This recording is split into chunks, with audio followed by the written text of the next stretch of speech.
as the CEO.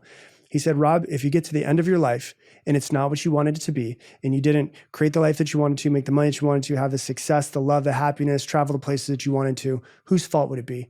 And I said, it'd be my fault. And he said, if you did create the life that you wanted to, you had the love, the happiness, the abundance, everything that you wanted, whose fault would that be? And I said, it'd be my fault. And he said, the problem with you is you're treating this life as if you're the victim. And what you need to realize is that everything that happens to you is your fault, and that your life won't change until you decide that you want to be the CEO of your life. I don't know how that would have felt when you heard it at that point. It hurt. Yeah, exactly. With that mindset. Like, and I think a lot of people today would find that offensive. They might get hurt by it. How did you transfer that energy to be like, no, this is actually helpful. It's not hurtful? Yeah. I mean, I was a little bit hurt, but I felt truth. I felt like, yeah, he's right. Because when I look at the path of where my life was going to go, had I continued to blame everybody else, it wasn't going to be good.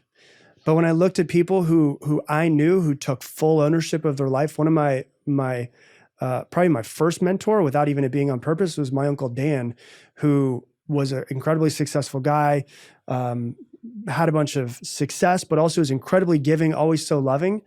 And he never blamed anybody else for when his business failed and he brought it back from nothing and rebuilt it. He never blamed anybody else. He was always there for everyone else, but he always took everything as his responsibility.